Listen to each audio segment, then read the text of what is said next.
the ancient whisper, and the origin of hope in ancient prophecy. A hero destined to save the world. But what if the truth about the prince that was promised is far more complex and even dangerous than we imagine?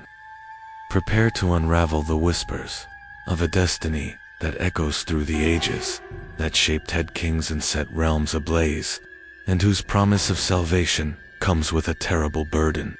This is the true story of the broken prophecy. In Westeros, prophecies are a double-edged sword.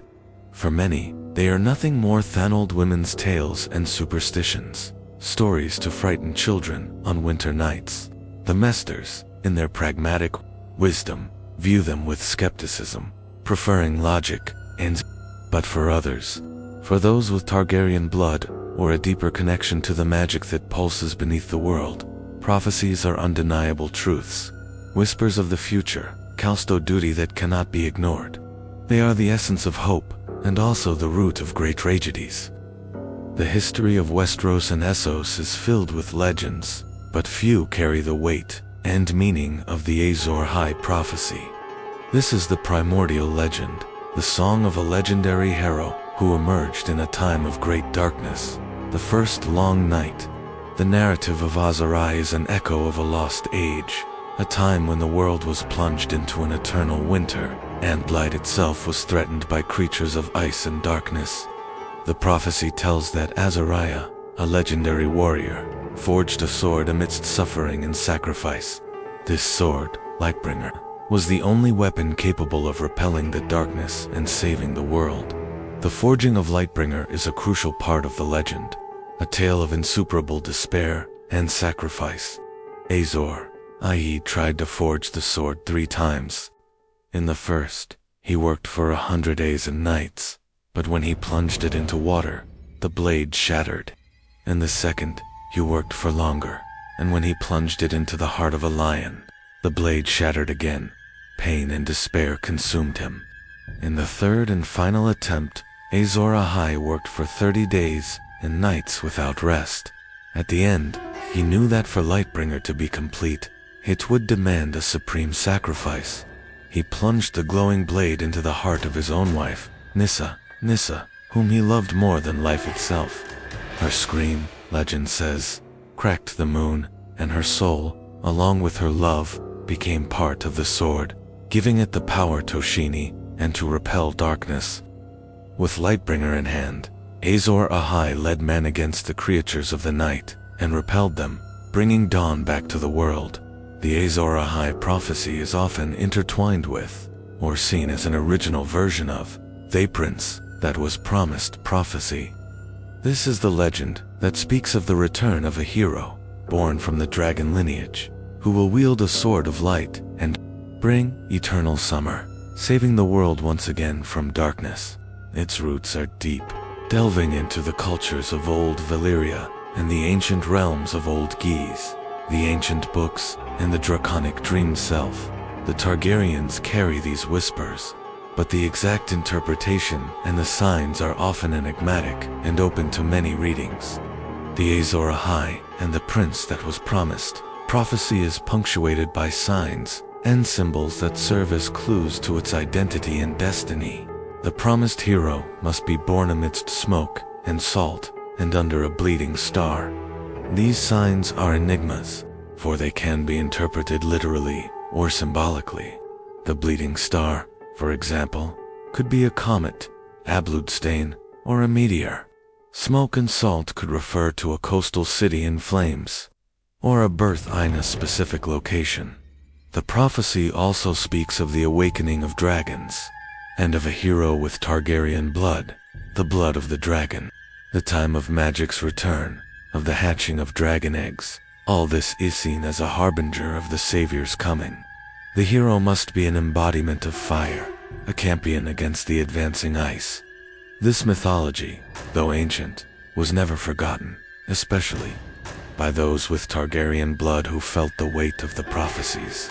House Targaryen, from its earliest days in Westeros, carried the burden and hope of prophecies. Aegon I, the Conqueror, did not seek the Iron Throne merely for glory or power, as we explored in his script. His decision was driven by a grim vision of the long night aetherite of ice that would require a united West.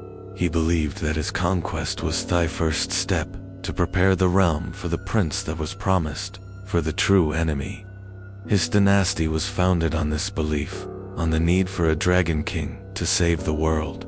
Prophecies were whispered from generation to generation, often in secret, seen as a familiar specularity, but with profound meaning. Aegon III himself, the Dragonbane, the king who saw last dragons die, was haunted by these prophecies, knowing that his dynasty was losing its greatest weapon to face the darkness. However, it was Prince Rhaegar Targaryen who became the most devout and tormented by ancient whispers. His obsession with the prince that was promised prophecy, and his interpretation that the dragon has 3 heads, propelled him to acts that would forever change Westeros' destiny. Rhaegar believed that he himself was the promised hero, or Thathus. Blood, combined with the right blood, would generate the hero destined to face the long night. He actively sought the union of ice and fire to generate the 3rd dragon head, the savior of the song. His life and his choices were a testament to his deep faith in the ancient words. He saw the signs, interpreted the symbols, and became convinced that Westeros' destiny was in his hands and in his choices. The music he played on his harp was often a lament about the burden of prophecy, about the weight he carried on his shoulders. He sought knowledge, consulted ancient books and masters, trying to unravel the enigmas that tormented him. His quest was not for power, but for salvation, a quest that led him down a path of tragedy and sacrifice. For the world around him did not understand the gravity of his. He was a man who lived and died for a prophecy, for a belief that transcended his own life, the prince that was promised. Azor Ahai, 1 name, 2 names, 1 destiny. But what happens when the hope of millennia divides into multiple candidates, and truth mixes with legends and desires? In the next chapter, we will delve into the main candidates for this prophecy. You will understand how Daenerys, Jon Snow, and even Stannis Baratheon fit the signs, and how search for a savior can blind men's hearts. Prepare for the whispers of a destiny that still awaits its true hero. The candidates and the personal quest. A whisper of the prince that was promised prophecy echoes through the ages, a call toddity few comprehend, and many strive to unravel. But when the promise of a savior manifests in enigmatic ways, with signs that can be interpreted in multiple ways, what remains is a complex tapestry of possibilities, where countless candidates emerge, each carrying the hope or the burden of a destiny that can save or destroy the world. No character in recent Westeros history became as consumed by the prince that was promised prophecy as Prince Rhaegar.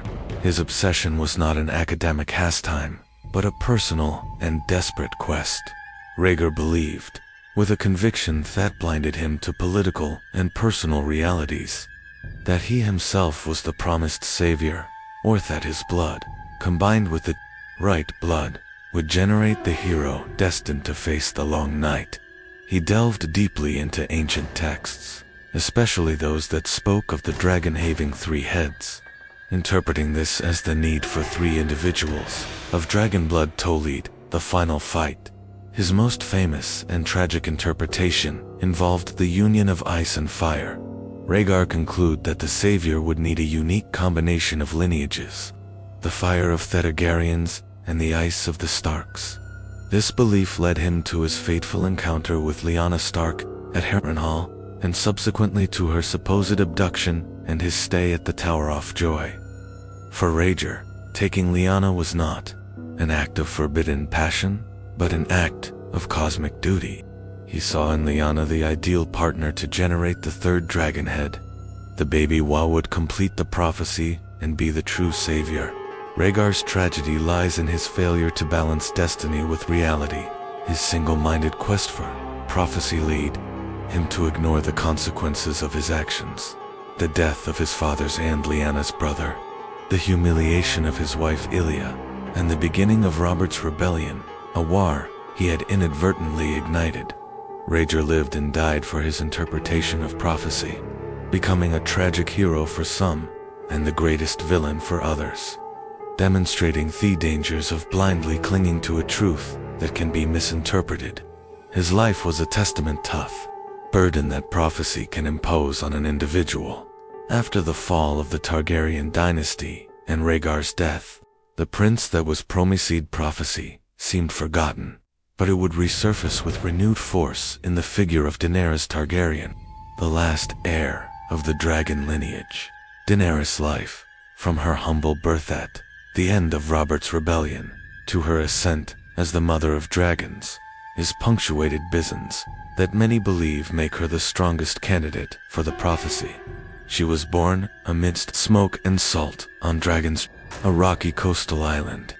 The dragons, once extinct, were reborn under her tutelage, hatched from the eggs she placed on a funeral pyre amidst the smoke of the fire and the salt of her tears and blood. The sight of a red comet, the bleeding star, appeared in the sky at the moment her dragons hatched, an unequivocal sign of the prophecy. Daenerys' journey led her through countless trials: life with the Dothraki, the crossing of Third Waste, the liberation of the Unsullied and slaves in Slaver's Bay. She became the breaker of chains, a figure of hope for the oppressed. Her ability to lead, her passion for justice, and her undeniable connection to dragons made her seem the living embodiment of Azor Ahai and the prince that was promised. Jorah Mormont, and later Missandei Wearsome, of her most ardent defenders of this belief, convinced that she was the savior, destined to bring dawn back to the world. The music of her dragons became the song of a new era, while Daenerys emerged in the east, another candidate of lineage and destiny intertwined with prophecy, grew in the icy north. Jon Snow, his true identity revealed only to a select few positions. Him as the perfect union of ice and fire, the secret son of Rhaegar, Targaryen and Lyanna Stark. His Targaryen and Stark blood makes him the living embodiment of the song of ice and fire that Rhaegar so desperately sought. In addition to his lineage, Jon Snow underwent a death and rebirth, a crucial element in the Azor Ahai legend. He was betrayed and murdered by his own brothers of the Night's Watch, and then brought back to life by Melisandre's magic and the power of the Lord of Light, Rhlor. This event transforms him into a reborn warrior, one of the Savior's signs. Although Jon does not wield Lightbringer, his blade, Longclaw, is a symbol of his duty and leadership. More importantly, his tireless dedication to the fight against the White Walkers, the ice creatures that represent the darkness of the long night, aligns him perfectly with Azor Ahai's purpose. His leadership against the icy terror, his willingness to sacrifice everything for the living, and his reluctance to seek personal power make him a hero in the purest sense of the prophecy. He is the wolf who becomes dragon, the defender against darkness, the savior who seeks not glory, but duty.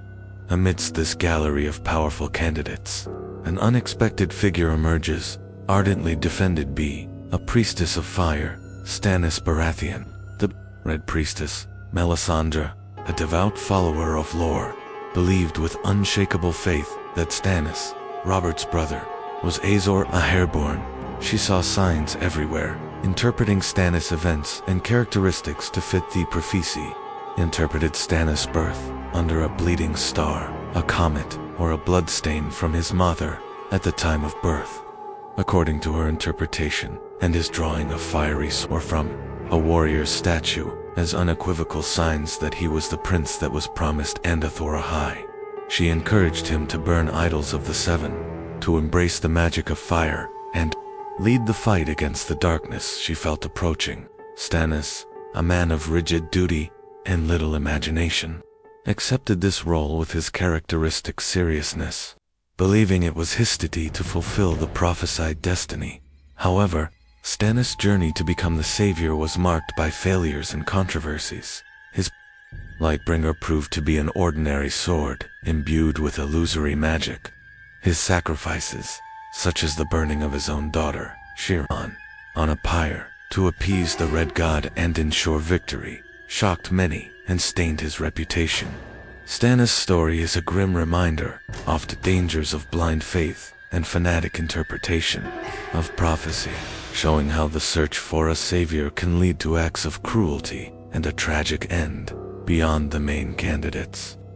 The vastness of Westeros and Essos prophecies presents their figures who, in some way, connect to the great Song of Ice and Fire. Bran Stark, for example, although not a warrior, is the three-eyed raven. His connection to the weirwood trees and his ability to see the past and future make him a guardian of knowledge, essentialto, understanding the true threat of the White Walkers.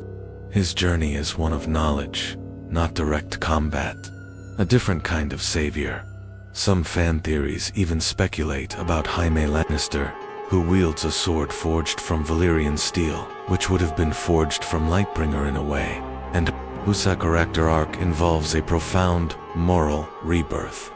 These theories, though speculative, showed richness and ambiguity of George R.R. Martin's prophecies, which invite multiple interpretations and endless debate. The Prince that was promised prophecy, then, is not a story of a single hero. It is a complex tapestry of possibilities, a beacon of hope that divides into several rays of light, each with its own risks and sacrifices. Each candidate, whether by lineage, by deeds, or by interpretation, adds a layer to this timeless legend, showing that Westeros' destiny may not depend on a single savior, but on a combination of forces and choices. The quest continues, and the truth remains shrouded in mystery. The Prince that was promised prophecy is one of Westeros' greatest mysteries, a beacon of hope and a harbinger of terror. It echoes through the ages, awaiting its fulfillment. But what is the true impact of this prophecy on the realm's destiny? In the next chapter, we will delve into the Long Night, the real threat that the prophecy seeks to predict and combat. You will understand the origin of the White Walkers, the purpose of the Wall, and how this final war between life and death is intrinsically linked to the Song of Ice and Fire. Prepare for the whispers of a winter that could last a lifetime.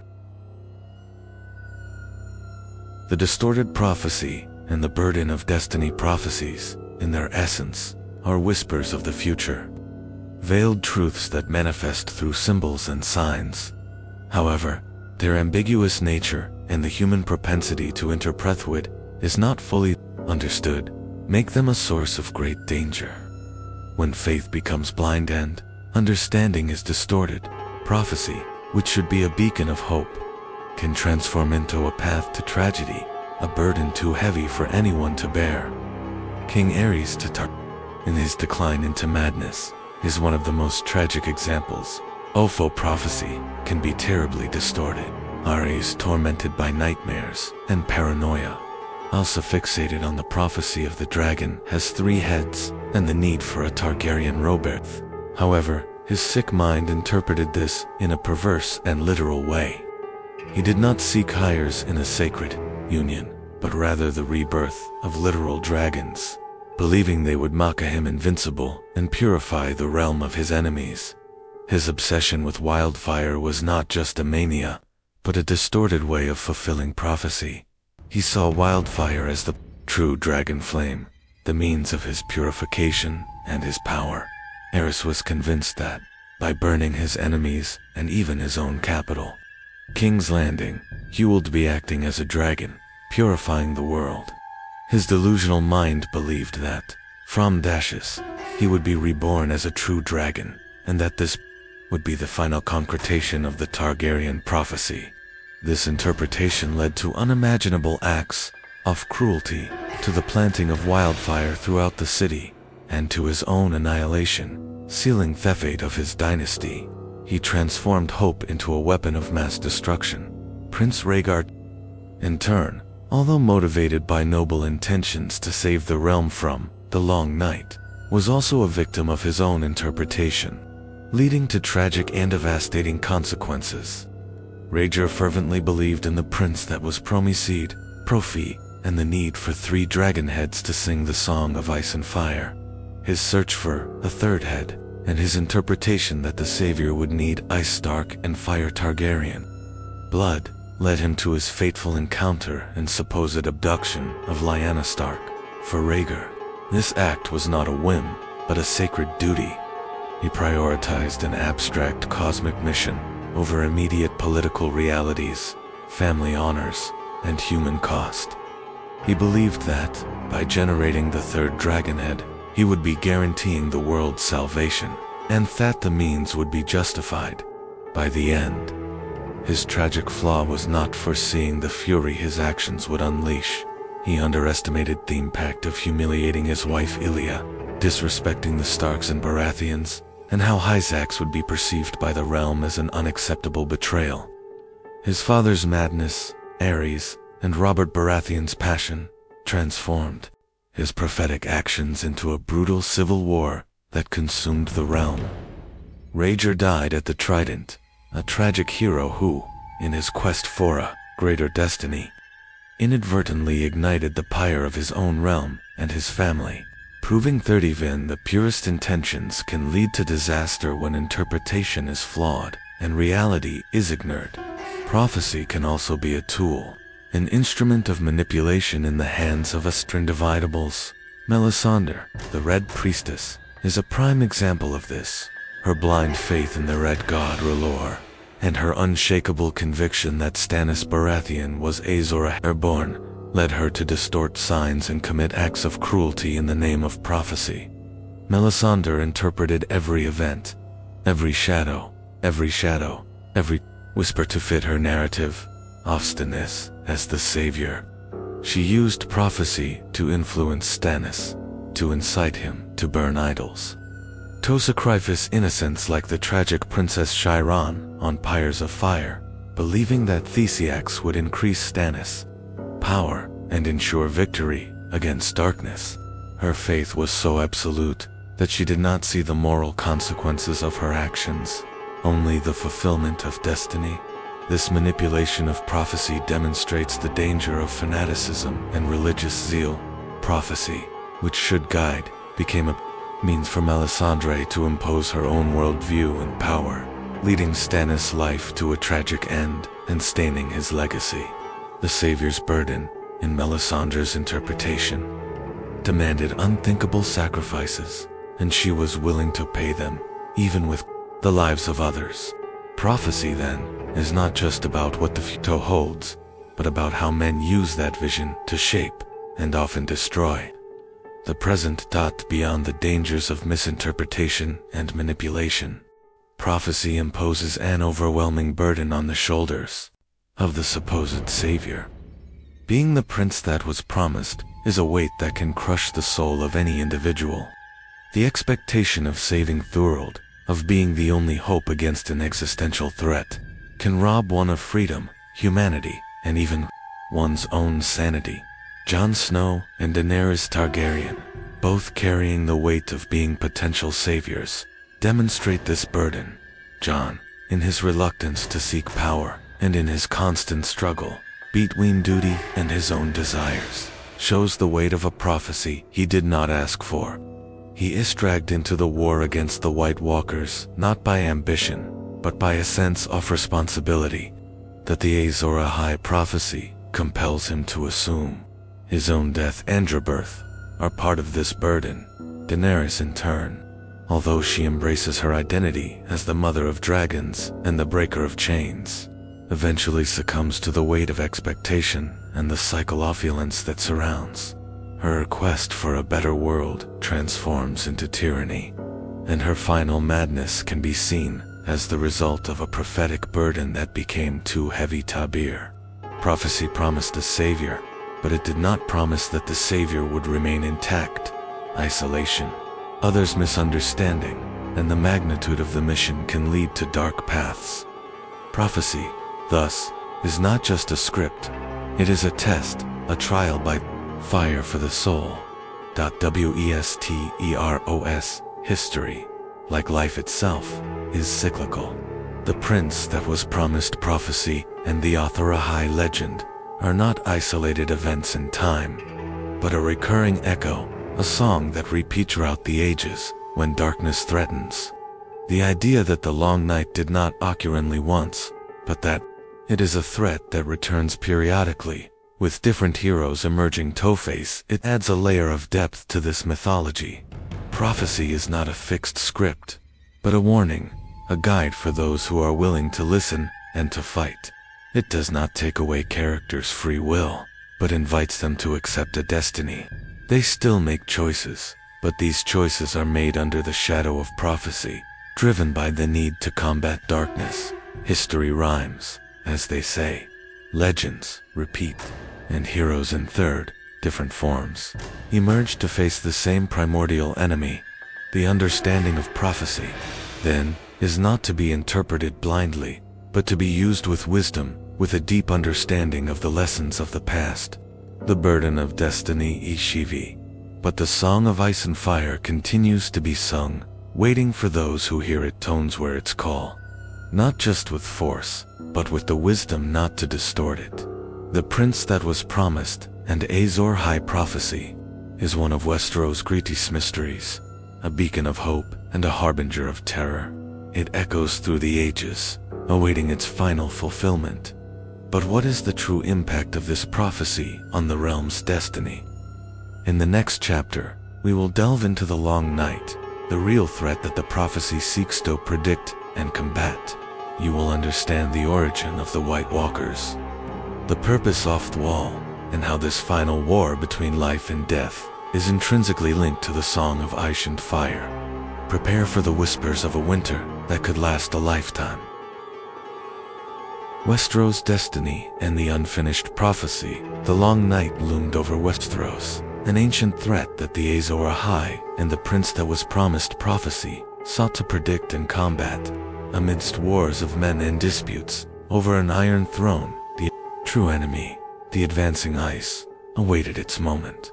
Prophecy, then, is not merely a tale of a hero, but a call to action, a guide to the destiny of a world that has forgotten its greater purpose.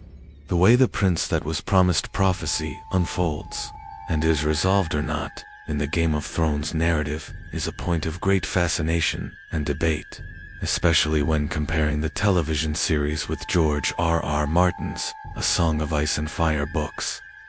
In the series, the threat of the Long Night and the Night King are resolved more directly. Arya Stark, the young assassin, emerges as the unexpected savior, killing the Night King and ending the threat of eternal winter.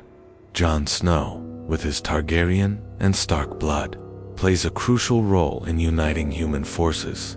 But he is not the Azor Ahai who wields Lightbringer. The series opted for a resolution that, though thrilling, simplified many of the complexities, ambiguities of the prophecies presented in the books. George R.R. Martin, the chronicler, has always made it clear that prophecies in his universe are tricky. They are not literal roadmaps to the future, but enigmatic whispers, open, token interpretations. Martin has stated on several occasions that prophecies can be misunderstood, misused, and, at times, lead to tragedies. The beauty of the narrative in the books lies precisely in this intentional ambiguity. There is no single clear chosen one, and these signs can apply to several characters, leading to a level of debate and theory that enriches the reader's experience. This complexity, with multiple candidates and conflicting interpretations, such as those of Melisandre with Stannis, or Rager with Lyanna, allows for much richer character to develop. Characters are not mere puppets of destiny. They make choices, some teams were wrong ones, based on their beliefs and interpretations of prophecies.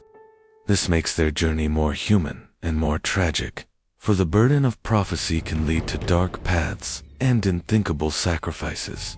Prophecy, then, is not a mere script. It is a test, a trial by fire, for thus whole, one of the most powerful and comforting interpretations of the prince that was promised prophecy is the idea of a collective savior. Perhaps the prophecy is not about a single Azor Ahai who wields a sword of light, and saves the world alone. Instead, the true essence of the prophecy may be the need for unity. The unification of fire, the Targaryens, Daenerys, and her dragons, and ice, the Starks. Jon Snow in the north, against the primordial darkness. The fulfillment of the prophecy, then, would not be in the hands of a single hero, but in the collective effort of many heroes, of many houses, overcoming their own wars and hatreds. Jon Snow and Daenerys Targaryen, with their intertwined lineages of ice and fire, personify this union, their joint journey, their sacrifices, and their fight against the White Walkers represent the essence of the Song of Ice and Fire in a broader sense. Prophecy, thus, becomes a call for humanity to set aside its insignificant disputes and unite against the true enemy. The true savior is not a king, but the very union of the realms. Being the focus of a millennia-old prophecy is an overwhelming burden, and Westeros' story is full of examples of the high personal cost for those who become involved with it. Rhaegar Targaryen died at the Trident, not just as a prince, but as a man who believed he was fulfilling his destiny, sacrificing his family and his reputation. Jon Snow was murdered and reborn, carrying the weight of a secret that isolated him. Daenerys Targaryen, the mother of dragons, in her quest for a better world, eventually succumbed to the burden of war and solitude, meeting a tragic end. Prophecy, though a guide to action, is not a chain that removes characters' free will. They still make choices, and those choices, often, are what truly shapes the outcome. Prophecy warns, but it does not compel. It presents the signs, but interpretation and action depend on individuals. The weight of expectation, the pressure to be the savior, can lead to psychological strain, moral dilemmas, and even dark paths. As we have seen, prophecy thus is not just a script, it is a test, a trial by fire for the soul. The prince that was promised prophecy, and the legend of Azor Ahai, remain the pulsating heart of Westeros' grand narrative. It is an inexhaustible source of hope for some, a harbinger of terror for others, and an eternal fascination for all.